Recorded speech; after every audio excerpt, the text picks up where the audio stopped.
हमारे इंटेस्टाइन में that is हमारे गट में बहुत सारे बैक्टीरिया होते हैं, जिसमें से कुछ अच्छे बैक्टीरिया होते हैं और कुछ बुरे बैक्टीरिया होते हैं, जिन्हें हम गुड एंड बैड बैक्टीरिया कहते हैं। इन दोनों तरीके के बैक्टीरिया का हमारी गट में बैलेंस बना रहना हमारी वेलबींग के लिए बहुत इम्पॉर्टेंट है। बैलेंस बिगड़ा और आपको डॉक्टर के पास जाना पड़ जाएगा। और बैलेंस तब बना रहेगा जब गुड बैक्टीरिया का अमाउंट बैड बैक्टीरिया से एक्सीड कर जाए। So hey guys, welcome back to my channel. My name is Parthavi, I'm a dietitian और आज इस वीडियो में मैं आपको बताऊंगी कि कैसे आप गुड बैक्टीरिया को अपनी बॉडी में बढ़ा सकते हैं और सस्टेन करके रख सकते हैं, क्योंकि बैलेंस बिगड़ने पर आपको बहुत जल्दी इन्फ्लेमेशन, डायरिया या इन्फेक्शन होने के चांसेस बढ़ जाते हैं। अब ये गुड बैक्टीरिया अगर आपको अपनी डाइट में इंक्लूड करने हैं तो आपको ज़्यादा से ज़्यादा प्रीबायोटिक्स एंड प्रोबायोटिक्स इंक्लूड करना होगा। तो आज इस वीडियो में मैं आपको बताऊंगी कि आप कैसे ज़्यादा से ज़्यादा प्रीबायोटिक्स एंड प्रोबायोटिक्स अपनी डाइट में इंक्लूड कर सकते हैं और इन दोनों के बीच में एक्चुअली डिफरेंस क्या होता है। So stay tuned. चलिए सबसे पहले प्रोबायोटिक्स के बारे में बात करते हैं। इसमें मैं सबसे पहले बताऊंगी कि प्रोबायोटिक्स क्या होते हैं, वो क्या बेनिफिट हमारी बॉडी को प्रोवाइड करते हैं और आप अपनी डाइट में प्रोबायोटिक्स कैसे इंक्लूड कर सकते हैं रोज। तो बेसिकली उनके सोर्सेज मैं बताऊंगी। जब भी मैं प्रोबायोटिक्स की बात कर रही हूँ मतलब मैं लाइव बैक्टीरिया की बात कर रही हूँ। जी हाँ, सुनने में थोड़ा वियर्ड है, बट प्रोबायोटिक्स खाना मतलब वो गुड बैक्टीरिया खाना लाइव जो आपके गट को बेनिफिट प्रोवाइड करे। तो probiotics are nothing but eating good bacteria. आपने नोटिस किया होगा बहुत बार जब आप बीमार पड़ते हैं तो डॉक्टर्स आपको एंटीबायोटिक्स के साथ प्रोबायोटिक्स भी रेकमेंड करते हैं। ऐसे इसलिए क्योंकि एंटीबायोटिक्स लेने पर आपका गट फ्लोरा भी डिस्टर्ब हो जाता है, टू मेंटेन इट अगेन वो आपको प्रोबायोटिक्स रेकमेंड करते हैं। बट हम फोकस करेंगे कि हम नेचुरली कैसे हमारे गट में प्रोबायोटिक्स का अमाउंट एनहेंस कर सकें। पहले बेनिफिट्स की बात कर लेते हैं।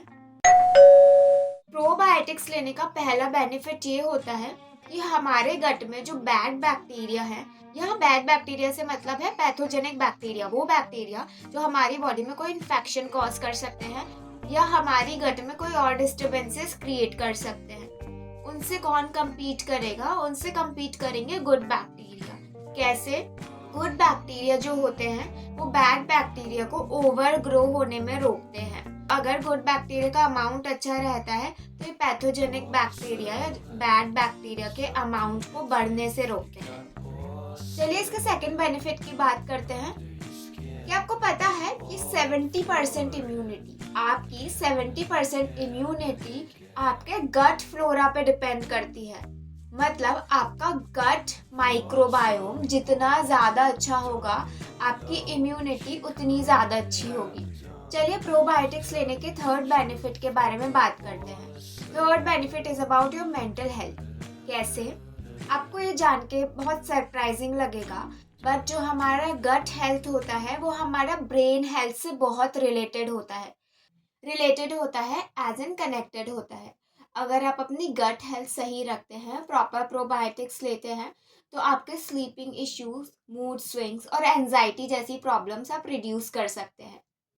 आपकी ओवरऑल डाइजेस्टिव हेल्थ सही रहती है, दैट इज़ आपको जल्दी जल्दी गैस हो जाता है, बहुत इंडाइजेशन होता है, बहुत जल्दी ही कॉन्स्टिपेशन या डायरिया हो जाता है, आपका स्टमक या इंटेस्टाइन बहुत सेंसिटिव हो जाता है। इसका मतलब ये है कि कहीं ना कहीं आपका गट माइक्रोबायोम डिस्टर्ब्ड है। तो अगर आप अपने खाने में प्रोबायोटिक्स इंक्लूड करते हैं तो आप ब्लोटिंग और गट इरिटेशन जैसी चीज़ें प्रिवेंट कर सकते हैं। इसका नेक्स्ट बेनिफिट ये है कि ये आपको वाइटामिन्स प्रोवाइड करता है।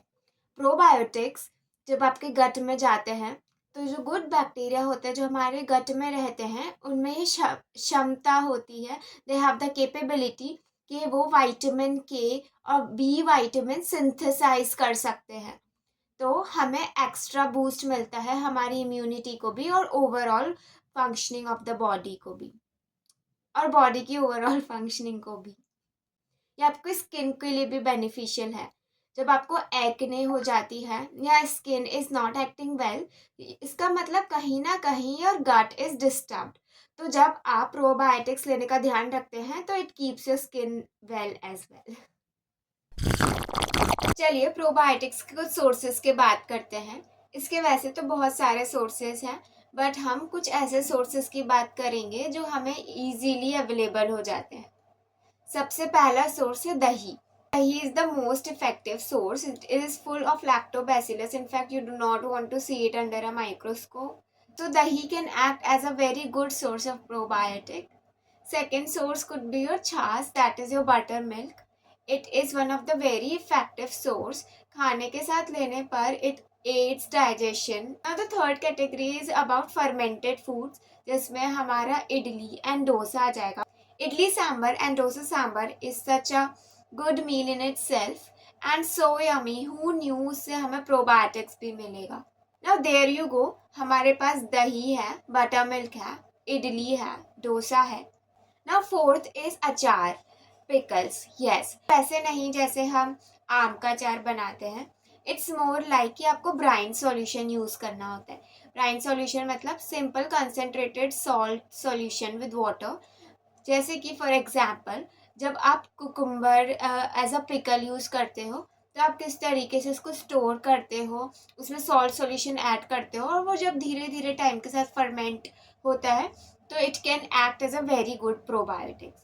So pickles can also act as probiotics, so you can have some with your food. Now the fifth one is a very famous drink, I guess, kanji, if you have heard of it. It is made up of carrots and it is a very good source of probiotics. Now there are other sources as well, जैसे कि yogurt, kefir, sauerkraut, but easily available नहीं हो पाते.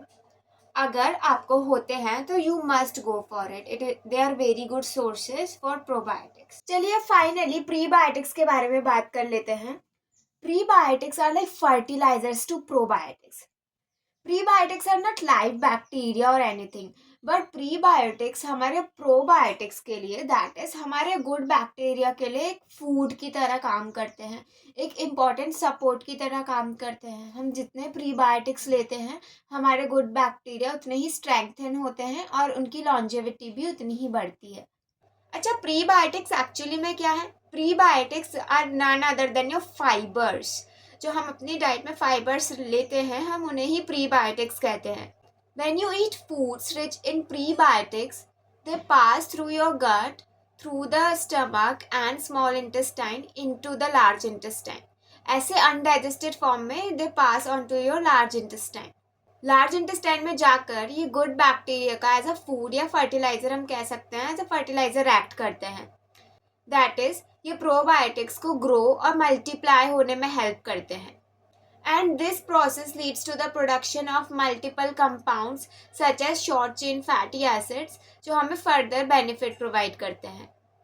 ये सब compounds हमारी gut की lining strengthen करते हैं, inflammation है तो उसको reduce करते हैं और हमारी immunity strengthen करते हैं.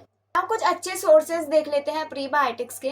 प्रीबायोटिक्स naturally present रहते हैं fruits में, vegetables में और whole grains में. कुछ main sources इनके हैं. Banana is a very good source अगर आपको प्रीबायोटिक्स की ज़रूरत है, स्पेशली जब वो थोड़ा ग्रीनिश होता है.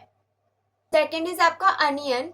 अनियन रॉ भी चलेगा और कुक्ड भी चलेगा. It is a good source of prebiotic as well. Garlic, apple, whole grains, legumes और इसी तरीके की चीज़ें जिसमें फाइबर्स की मात्रा ज़्यादा है, स्पेशली सॉल्युबल फाइबर्स, तो ये एक्ट करते हैं as a good source of your prebiotics. अच्छा, अब मैंने आपको प्रीबायोटिक्स एंड प्रोबायोटिक्स के बारे में तो बता दिया, but you must be wondering कि क्या हमें इसे साथ में लेना चाहिए. ऑफ कोर्स अगर हम प्रीबायोटिक्स एंड प्रोबायोटिक्स को साथ में लेते हैं तो they work as a combination, they work as a team. और इस रिलेशनशिप का एक टर्म भी है जिसे हम कहते हैं synbiotic. Not symbiotic but synbiotic. आप इसको पेयर अप करके खाते हैं तो it is very good for you. Example के तौर पे अगर आप होल व्हीट ग्रेन खा रहे हैं in the form of oats, तो अगर आप उसको योगर्ट के साथ इंक्लूड करके खाते हैं तो आपको प्रोबायोटिक भी मिलेगा एंड प्रीबायोटिक भी मिलेगा. जाने से पहले एक टिप, जब भी आप प्रीबायोटिक्स या probiotics and fibre rich diet खाते हैं तो ध्यान रहे कि आप वाटर ज़्यादा लें. You should include plenty of fluids in your diet. That's all for this video. Hope आपको सही लगा हो देखकर. If any doubt please let me know in the comments below. Also do share and subscribe if you like the video.